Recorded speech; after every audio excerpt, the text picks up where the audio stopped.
ವಯಸ್ಕರ ಚಿತ್ರಗಳಲ್ಲಿ ನಟಿಸ್ತಾ ಇರುವ ಅಫ್ಘಾನಿಸ್ತಾನದ ಪೋರ್ನ್ ಸ್ಟಾರ್ಗೆ ತಾಲಿಬಾನ್ನಿಂದ ಜೀವ ಬೆದರಿಕೆಯ ಕರೆ ಬಂದಿದೆ.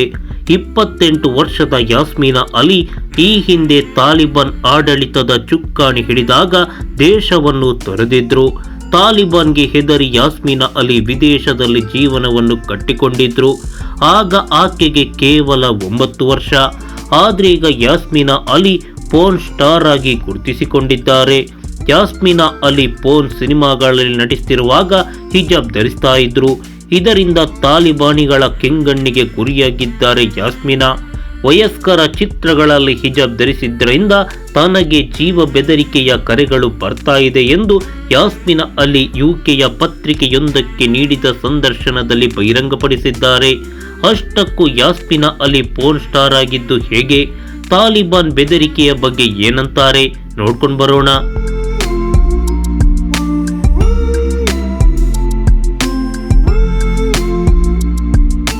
ಮತ್ತೊಬ್ಬ ನೀಲಿತಾರೆ ಮಿಯಾ ಖಲೀಫಾ ವಯಸ್ಕರ ಚಿತ್ರಗಳಲ್ಲಿ ನಟಿಸುವಾಗ ಹಿಜಾಬ್ ಧರಿಸುತ್ತಿದ್ದಾರೆ. ಈ ನಟಿಯ ವಿರುದ್ಧವೂ ಬೆದರಿಕೆಯ ಕರೆಗಳು ಬರ್ತಾನೇ ಇದೆ. ಆದರೂ ಮಿಯಾ ಖಲೀಫಾ ಇವ್ಯಾವುದಕ್ಕೂ ತಲೆಕೆಡಿಸಿಕೊಂಡಿಲ್ಲ. ಅದೇ ರೀತಿ ಅಫ್ಘಾನಿಸ್ತಾನ ಮೂಲದ ಪೋರ್ನ್ ಸ್ಟಾರ್ ಯಾಸ್ಮಿನಾ ಅಲಿ ಕೂಡ ವಯಸ್ಕರ ಚಿತ್ರದಲ್ಲಿ ಹಿಜಾಬ್ ಅನ್ನು ಧರಿಸ್ತಾರೆ. ಇದು ತಾಲಿಬಾನಿಯರ ಕಣ್ಣು ಕೆಂಪಾಗಿಸಿದ್ದು ಯಾಸ್ಮಿನಾ ಅಲಿಗೆ ಜೀವ ಬೆದರಿಕೆ ಹಾಕ್ತಿದ್ದಾರಂತೆ. ತಾಲಿಬಾನಿಗಳು ಬೆದರಿಕೆ ಹಾಕಿದ ಬಳಿಕ porn star Yasmina Ali daily star ವೆಬ್ಸೈಟ್ಗೆ ಪ್ರತಿಕ್ರಿಯೆಯನ್ನು ನೀಡಿದ್ದಾರೆ. ಪೋರ್ನ್ ಚಿತ್ರಗಳಲ್ಲಿ ನಟಿಸುವಾಗ ನಾನು ಮಿಯಾ ಖಲೀಫಾರಂತೆ ಹಿಜಾಬ್ ಧರಿಸುತ್ತೇನೆ. ಪೋರ್ನ್ ಸಿನಿಮಾಗಳಲ್ಲಿ ಹಿಜಾಬ್ ಧರಿಸುವುದಕ್ಕೆ ನನಗೆ ಸಮಸ್ಯೆ ಇಲ್ಲ. ಸಾಕಷ್ಟು ಅಫ್ಘಾನಿಸ್ತಾನದ ಜನರು ನನ್ನನ್ನು ದ್ವೇಷಿಸುತ್ತಾರೆ. ನಾನು ಪೋರ್ನ್ ಸಿನಿಮಾದಲ್ಲಿ ನಟಿಸೋದ್ರಿಂದ ಹಲವರಿಗೆ ತೊಂದರೆಯಾಗುತ್ತೆ. ಆದರೆ ನನಗೆ ಸಮಸ್ಯೆ ಇಲ್ಲ. ತಾಲಿಬಾನ್ ಕಡೆಯವರು ನನಗೆ ಜೀವ ಬೆದರಿಕೆಯ ಕರೆಗಳನ್ನು ಮಾಡ್ತಿದ್ದಾರೆ.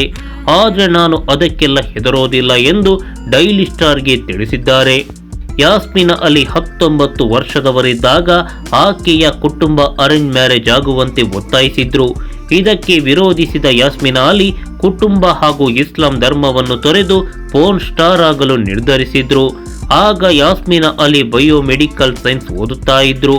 ಅಂದಿನಿಂದ ಇಂದಿನವರೆಗೂ ಯಾಸ್ಮಿನಾ ತನ್ನ ಕುಟುಂಬದೊಂದಿಗೆ ಒಮ್ಮೆ ಕೂಡ ಮಾತನಾಡಿಲ್ಲ. ಯಾಸ್ಮಿನಾ ಮನೆಯಿಂದ ಎಸ್ಕೇಪ್ ಆಗ್ತಿದ್ದಂತೆ ಯಹೂದಿ ಫೋಟೋಗ್ರಾಫರ್ ಕೊಹೇನ್ ಎಂಬುವವರನ್ನು ವಿವಾಹವಾದರು. ಬಳಿಕ ಪೋರ್ನ್ ಚಿತ್ರಗಳಲ್ಲಿ ನಟಿಸಲು ಆರಂಭಿಸಿದ್ರು. ಇದು ಯಾಸ್ಮಿನಾ ಅಲಿ ಕುಟುಂಬಕ್ಕೆ ಇಷ್ಟವಿರಲಿಲ್ಲ.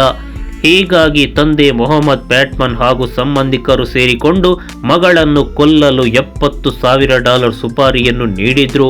2020ರಲ್ಲಿ ಯಾಸ್ಮಿನಾ ಅಲಿ ತಂದೆ ಹಾಗೂ ಸಂಬಂಧಿಕರನ್ನು ಬಂಧಿಸಲಾಯಿತು.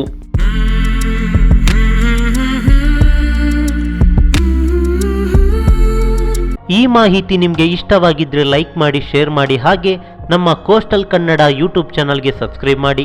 ನಮ್ಮ ಹೆಚ್ಚಿನ ಅಪ್ಡೇಟ್ಸ್ಗಳಿಗಾಗಿ ಕೋಸ್ಟಲ್ ನೆಟ್ವರ್ಕ್ ಇನ್ಸ್ಟಾಗ್ರಾಮ್ ಪೇಜ್ ಹಾಗೆ ಫೇಸ್ಬುಕ್ ಪೇಜ್ಗೆ ವಿಸಿಟ್ ಮಾಡಿ. ಧನ್ಯವಾದಗಳು.